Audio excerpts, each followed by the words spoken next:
کی انفرادی جی مشکلات ڈاکٹر صاحب، ختم بڑا ہوتی اچھا آپ نے پوائنٹ ریز کیا. ہے. اگر میں اخوت فاؤنڈیشن کی بات کروں تو 180 بلین روپے کا قرض فراہم کر چکی ہے اب تک، اور تقریباً 5.4 ملین لوگ اس سے استفادہ حاصل کر چکے ہیں. آپ نے ری ہیبلیٹیشن کا ورڈ یوز کیا، تو جو متاثرہ خاندانوں کی ری ہیبلیٹیشن ہے اس کے لیے بھی ایک بڑا یہ ٹائم ٹیکنگ ایک چیلنجنگ فیز ہے، تو اخوت کیا کر رہی ہے؟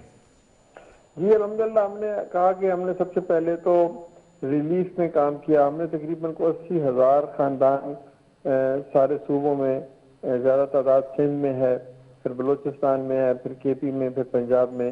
تو ان خاندانوں کو ہم نے اپنایا. ہم نے ان کو 2 مہینوں کے لیے یا 6 7 8 ہفتوں کے لیے ہم نے ان کو راشن بیگ دیے، کچھ مالی امداد دی، ٹینٹ دیے، شامیانے، اور پھر اس کے بعد کھانا اور ادویات اور میڈیکل فیسلٹیز. تو یہ تو ہے ریلیف کا کام. اس کے بعد اصل کام شروع ہوتا ہے ریہیبلیٹیشن کا، یعنی مستقل طور پر بحالی کیسے ہوگی ان کی.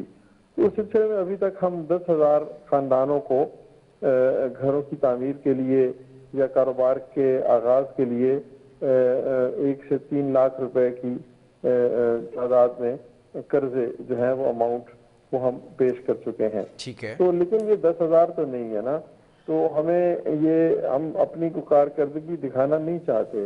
بات صرف اتنی ہے کہ ہم اس احساس کو تازہ کرنا چاہتے ہیں کہ یہ 10,000 جو اگر الحمدللہ لوگوں کی مدد سے، پورے پاکستان کی مدد سے ہم نے کیے، تو بہت سارے اور اداروں نے بھی ایسے کام کیے ہیں، گھر بنا کر دے رہے ہیں اور لوگوں کو گھروں میں بسا رہے ہیں. لیکن ہم چاہتے ہیں کہ نہ صرف ہم خود بحیثیت قوم انفرادی سطح پر، بلکہ قومی سطح پر حکومت کے تعاون سے بھی گھروں کی تعمیر کے اس سلسلے کو جو اس تیزی سے آگے بڑھایا جائے کہ کوئی شخص یہ نہ کہے کہ میں تنہا رہ گیا.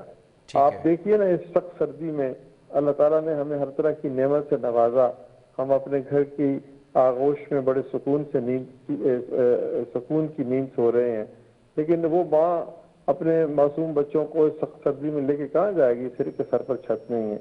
تو اس حوالے سے ہماری پوری قوم سے یہ اپیل ہے کہ ہر شخص جو کروڑوں روپے کے گھر کا مالک ہے، اگر 1.5-2 لاکھ روپے دے دے تو کسی غریب کی چھت بن جائے گی.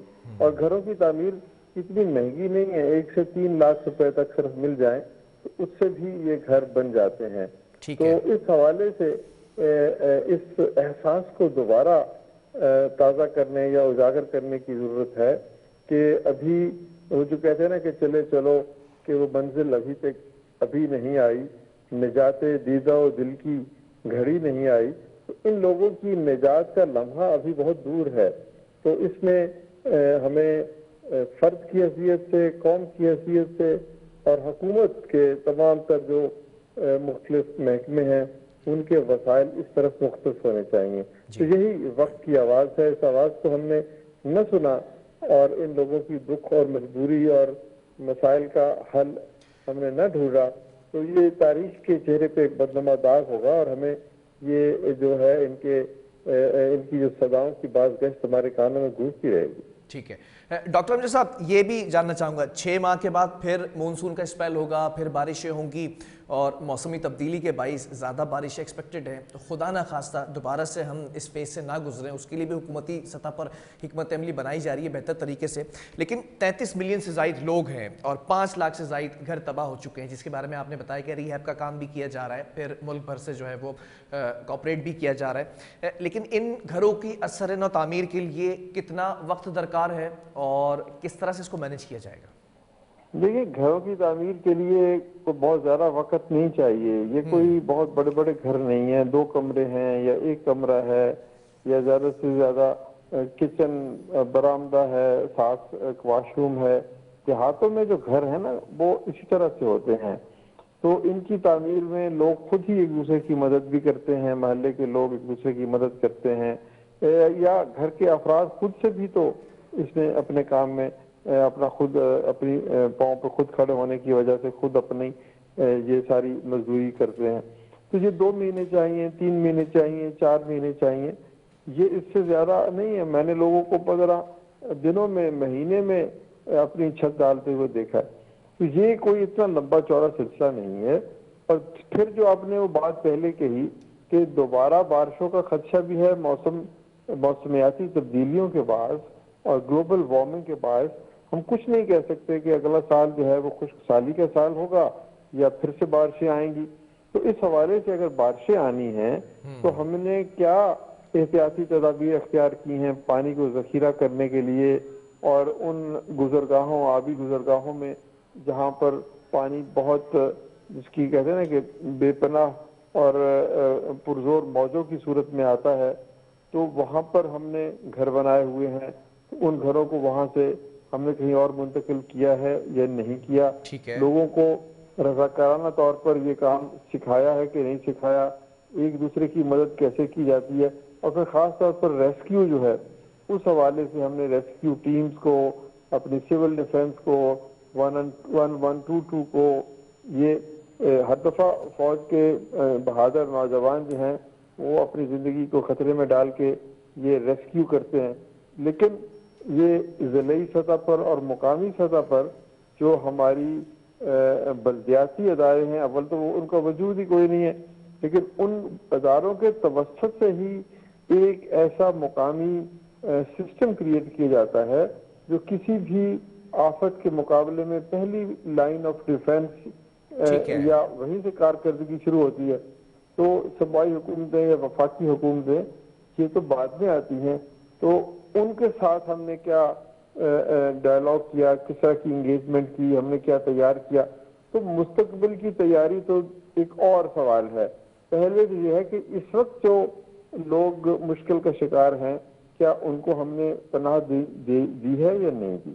تو یہ چیز بنیادی چیز ہے, اس کے اوپر آپ جتنی بھی گفتگو کریں کم ہے, لیکن گفتگو ضروری ہے. ڈاکٹر امجد صاحب, میں ذرا سا چاہوں گا کہ آپ اور اس چیز کو بریف کریں. کتنے ایسے گھر ہیں جن کی تعمیر کے لیے اب تک لون دیا جا چکا ہے, اور مستقبل میں کتنے لوگوں کو ایکسپیکٹڈ ہے کہ لون دیا جائے گا؟ دیکھیے, اس میں بہت ساری اور تنظیموں نے بھی گھر بنائے ہیں, میں ان کی جو ہے کارکردگی کو بھی قابل ستائش سمجھتا ہوں, لیکن مجھے تعداد کا علم نہیں ہے. ہم بہرحال اپنے ریہیبلیٹیشن کا جو پیکج ہے اس میں 10,000 خاندانوں کی ابھی مدد کر چکے ہیں. یہ ان 80,000 خاندان جو میں نے آپ کو ریلیف کے بتائے اس سے الگ ہیں. تو ہم اپنے محدود وسائل کے ساتھ 20,000 لوگوں کو ریہیبلیٹیٹ کرنے کا پلان رکھتے ہیں اگلے 2 سے 3 ماہ کے اندر. تو وسائل اگر زیادہ آنے شروع ہوئے, قوم نے اس دکھ کو خود محسوس کیا جس کا شکار کوئی ڈیرہ بگٹی میں بیٹھا ہے, راجن پور میں بیٹھا ہے, یا سکھر اور جیکب آباد میں بیٹھا ہے, یا سوات میں مدین میں بیٹھا ہے, لوگوں نے اگر اپنے حصے کی ذمہ داری ادا کی تو یہ 20,000 سے 40,000 بھی ہو سکتے ہیں. تو گویا ہماری کاوش کا انحصار آپ کے اوپر ہے کہ آپ کس طرح لوگوں کے دل تک یہ بات پہنچاتے ہیں. اچھا ڈاکٹر صاحب, یہ بھی بتائیے گا کہ اخوت جو گھر کی تعمیر کے لیے فی خاندان جو لون دے رہا ہے وہ ذرا ریپیٹ کر دیجیے گا. آپ نے بتایا تھا کہ کتنا لون دے رہا ہے, اور یہ طریقہ کار کیا اگر لوگ آپ سے رابطہ کرنا چاہیں؟ طریقہ کار تو بہت آسان ہے. دیکھیے, الحمدللہ ہمارے بہت سے شہروں میں 55 اضلاع میں جہاں پر سیلاب نے اتفاق کاری کی ہے ہمارے دفاتر موجود ہیں. تو جب ریلیف کا وقت تھا تو ہمارے الحمدللہ بہادر کارکن جو تھے وہ 2-2, 3 دن 4-4 فٹ پانی میں گزر کے لوگوں کو ڈھونڈ کر ان تک کھانا یا راشن پہنچاتے تھے. تو اسی طریقے سے ہم نے جو ہے ابھی بھی لوگوں کے گھروں میں جا کر, بستیوں میں جا کر ان کو تلاش کیا ہے اور ان کو یہ پیشکش کی ہے کہ اگر گھر بنانے کے لیے انہیں قرض چاہیے تو ہم پیش کر سکتے ہیں. تو لوگ خود بخود بھی چلے آتے ہیں یہاں پہ ہمارے پاس. تو اس طرح سے یہ 2 رخی 2 ڈائمینشنل اسٹریٹجی ہے ہماری. ٹھیک ہے ڈاکٹر صاحب, آخر میں یہ بھی جاننا چاہوں گا ایک پیغام کہ کیا کن کن شعبوں کے اندر کام کرنے جا رہی ہے مستقبل کے اندر اخوت فاؤنڈیشن؟ جی, میں آپ پیغام کا پوچھ رہے ہیں کہ کیا پیغام میں دینا چاہتا ہوں؟ میں چاہ رہا ہوں کہ آپ کنکلوڈ کر دیں اس کے اندر دونوں چیزوں کو, پیغام کو بھی اور مستقبل کے پلانز کو. یہی ہے کہ دیکھیں, جب تک میں اکثر کہا کرتا ہوں کہ جب تک اس دھرتی پہ ایک شخص بھی غریب ہے ہم سب غریب ہیں. جب تک ایک پاکستانی بھی بغیر چھت کے ہے, ہمیں سوچنا چاہیے کہ کیا ہم یہ حق رکھتے ہیں کہ اپنے گھروں میں ایک آرام دہ زندگی گزاریں. ہمیں ایک یہ ملک بنا اس لیے تھا کہ مواخات کے ایک تصور کے تحت کہ ہر شخص کو اپنائے گا, ہر شخص کے دکھ اور درد اور خوشی میں شریک ہوگا.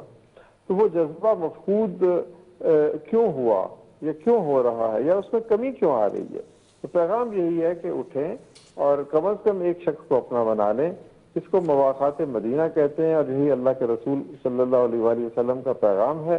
اور ہمارا ایمان مکمل نہیں ہو سکتا جب تک کہ ہم اپنے بھائی کو بھی مشکل سے باہر نہ نکالیں. ٹھیک ہے، بہت شکریہ ڈاکٹر امجد ثاقب. آپ کا اخوت فاؤنڈیشن ایک بہترین فاؤنڈیشن کے طریقے سے کام کرتی دکھائی دے رہی ہے. اب دیکھنا یہ ہے کہ جو خاص طور پر ان کا پہلا موٹیو ہے سیلاب زدگان جو متاثرین ہیں ان کی مدد کرنا، پھر یہ گھر کی تعمیر کے لیے لون بھی پرووائڈ کرتے ہیں. اس کا طریقہ کار بھی انہوں نے بتایا کہ بہت آسان ان کے سینٹرز بنے ہوئے، وہاں پر جا کر آپ لون حاصل کر سکتے ہیں بآسانی.